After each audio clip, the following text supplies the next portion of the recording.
I think we might go on to something just a bit different. Okay, it is a little bit different now as we build up for the next big race here on the track this afternoon. The South Australian Cup for Group A touring cars due to get underway in about 40 minutes' time. The machines we'll see in that race will be the state-of-the-art, incorporating all the technology that automotive science can provide. And that technology has come a long way in the last 20 years, as we'll see right now as we wind back the clock to 1965 and the famous Sandown 6-hour race in Melbourne that year. See if you recognise your old family sedan amongst this lot, and maybe an old face or two. The man is Pat Mildren, former Grand Prix winner and Australian champion driver. He owns and manages the biggest racing team in the Southern Hemisphere. His drivers are Dr. Busanello, flown out specially for this race from Italy, where he's an Alpha Works driver. He will share the wheel of the GTA with Sydney driver Ralph Satch. Frank Gardner, an Australian international driver based in England, has also been brought out by Mildren. He will share the wheel of the TI with Kevin Bartlett, the rising young driver of the Mildren team. Mildren has to keep an eye on the main opposition. People like Harry Firth, long-distance expert. Peter Manton, who'll be leading the BMC attack in a Mini Cooper S with Brian Foley. In Cortinas are Bob Jane and Canadian Allan Moffat, who has a BRM engine Cortina. Race day, and Busanello and Gardner will drive the Alphas for the first session.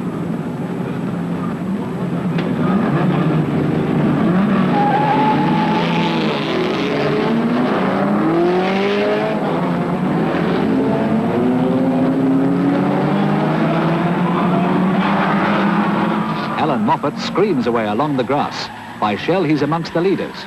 He takes them at Peters.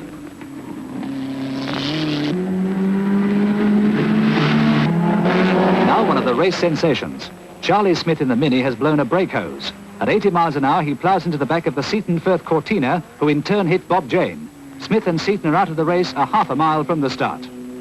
By the time he reaches Dunlop, Allan Moffat was so far in front on the first lap that one of our cameramen thought he was a late starter trying to catch up.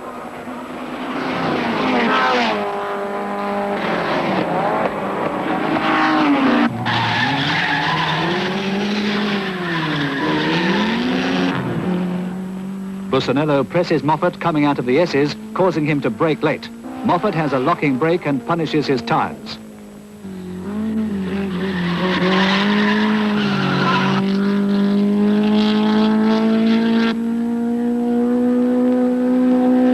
Busanello repeats the performance at Shell, and only expert driving keeps Moffat on the track. Next time round, the GTA passes the Cortina in the S's.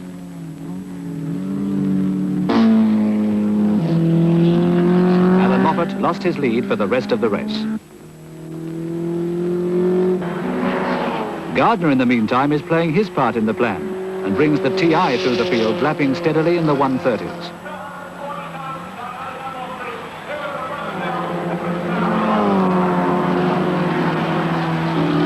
Moffat nearly loses his car in Shell as a locking wheel grinds a flat on his tyre.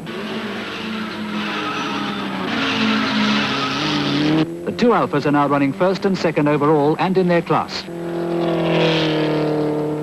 Allan Moffat's tyre finally lets go in Shell, and he nearly cleans up pit row as he comes to rest. Merritt is not hurt, but the car is written off. Both Renaults are now out of the race. In the meantime, the Jane car, which has been out for 30 laps with brake trouble, rejoins the field. Tragedy for the Mildren team as Satch brings in the sick GTA to retire. The TI is now in first place, with the Poon Holland Cortina 31, an entry from Hong Kong, well back second. The time is 1:30. Busanello's Italian friends sadly wheel their hero's car to the dead car park. By 2 o'clock, Bartlett had regained the lap lost in the pit stop and was 4 laps ahead of the Poon Holland car. The Hind-Haw Fraser Mini blows a tyre and makes a stop. At this stage, the second car overall, the Poon Holland Cortina, lost a lot of time when the boot wouldn't close. 5.5 minutes later, they wired it down. Steve Holland sets out to make up the lost laps. The TI is now 8 laps in front. When the lead is down to 6 laps, Mildren realizes it's time for his number 1 driver to take over and gives Bartlett the signal to come in. Gardner is in and away in 1:50.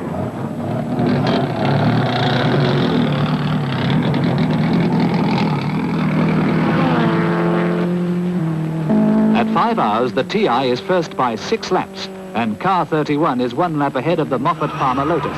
But the passing hours and the pace is being felt by a lot of cars. For many of the bigger cars, handling has become a problem. With their brakes worn to metal, they're overshooting the corners. Many have changed brake pads and linings. The People's Mustang is clouted by the Creer Gross bellet. The bellet spins out and calls into the pits for a check. 3 minutes to go and the TI seems late. Glen Abbey looks back up the straight. But here he is, and a relieved Mildren gives the last pit. Mildren checks with the timekeepers just to make sure. But it's 5 o'clock, and the checkered flag is out waiting for Gardner and the TI. In the meanwhile, the Palmer-Moffat Cortina has retired at Lukey's with a blown diff, less than a mile from the finish. Frank Gardner crosses the line 6 hours, 1 minute, 1.2 seconds, and 462 miles after he left the grid. Now the strain is off the Mildren pit. Alec Mildren can relax his tired muscles after 6 hours of standing on the pit apron. Gardner and Bartlett average 77 miles an hour for the 6 hours.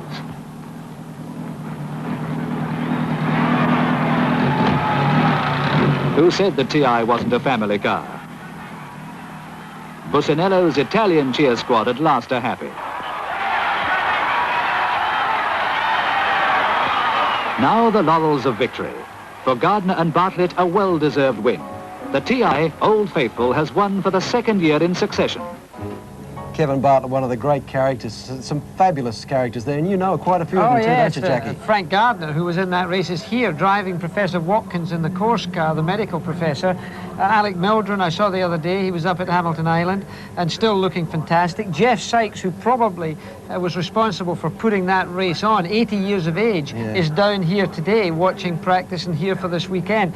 You've had some great characters in Australian and touring car racing. There was one wonderful character I remember in the 60s that I used to love. His name was Norm Beachy. He had Mustangs, and he was just one of the great screamers. And the Keegans too. Some great names. I did that race actually the previous year. It looks so old now that I in fact came over in 1965 or 64, I think, 64 November to do the 12-hour race, or the 1,000-kilometre race as it was called, I can't recall, and I drove a Cortina. It was my first visit to Australia, and it was a big trip for me. Did you enjoy that sort of racing, Jackie, or was it always considered just a stepping stone for you? Oh, no, I saw it as important racing in those days. It was a very important element for me to be able to come down this far and drive in Australia. It was the big time for me. So at that stage of my career, anything I could drive. In 1964, I drove 26 different racing cars in 53 races. And that, I think, is partly responsible for the experience that I was able to accumulate and be able to deal with different circumstances. And even then, you're on huge appearance fees. Not at all. It was pretty frugal in those days, wasn't it? Great stuff from the 1960s. If you think those days are gone forever, well, we've got a surprise for you when we come back. Group N is a class of racing car you may not have heard much about before, otherwise known as Appendix J cars. Basically, they are series production saloons that were built prior to the end of 1964.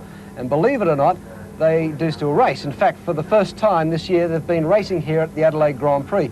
And to show you just what a good time they're having, we welcome Alan Jones to the studio. Alan, is the sort of racing you enjoyed? It certainly does. It brings back a lot of memories because as a child I used to go to the races with my father, and of course these cars were racing then as support races in those events. So I heard you before mention Norm Beachy. Well, it was Storm and Norman. Yeah, wasn't he magic? Oh yeah, fantastic. Well, this is some of the racing that we saw here yesterday. Well, the beautiful thing about these things is they don't handle, they haven't got any brakes, but they make a lot of noise. So as a consequence, they make excellent viewing. And you see them come into the corner, they're still on very narrow tyres by today's standards, and of course that makes them slide all over the place. And I mean, these cars are worth a lot of money now in their own right as historic cars. They're almost collector's pieces, but to see these guys go for it, I mean, over the chicane and into one another and so forth, they're very, very serious with it. Alan, your favourite car from that period, was there anyone that you had a real fondness for? Well, I used to like, Bob Jane used to race a 3.8 Jaguar Mark II, which was a lovely car with wire wheels and so forth. Unfortunately, we don't have one of those here, but the Mustangs were always good value to look. Yeah, and of course the FJ Holden has a you know, particular place in everybody's hearts, doesn't it always, Will? Yeah, I think that when you think of the FJ, it's synonymous with Norm Beechey. I think he was probably more famous or better connected with that FJ Holden than perhaps any car he ever drove. What sort of engine capacity are we looking here, Alan, with the, you know, with the Mustangs? Yeah. Well, you know, they're... V8s, obviously. Yes. I didn't want to put you on the spot. I just thought they'd be... have they been doctored up? I mean, the original engines, or...? Well, it's an interesting question because it depended very much on where they were racing, and I think in some of the bush venues they could have been 7 litres. Jackie? Well, these cars there, of course, were raced in Europe also, as well as in North America, and they didn't use curbs quite as much in those days. We didn't have curbs in those days, but I well remember these Mustangs being driven hard. There was a lot of great Mustang races, and they brought them to Europe, of course, and the Jaguar that Alan mentioned being driven by Bob Jane. I remember watching Bob Jane driving in Europe against the touring car champions of Europe, and he certainly set the heather alight over there and pushed and shoved. He was a very aggressive driver. But I remember coming over here and seeing the Keegan brothers used to drive Mustangs, and they were terrific fun to watch. I can remember them. There was the heavy fat one and the tall thin one. Pete and Leo. That's right, and they were wonderful. Who was it? Was it Pete that had the stutter? And it was a great entertainment to go racing with them. Wasn't it Pete who always used to, in the early days, always drove a black FJ Holden also? Well, I think all the Gagan cars were black. I think even their uniforms, they used to wear black uniforms and drive black cars. And Peter was a very large man and had a stutter, but used to drive like no tomorrow. You know, he really did. Perhaps he needed a Mustang to get around, but he used to use it to very good effect. There's the Heat 1 result, Denis O'Brien, Tino, Leo and John Mann, big John Mann in the Mustang. Yeah, well, John Mann is from Shepparton, and he's supported this type of racing now for several years, and he gives it everything. He really gets into it.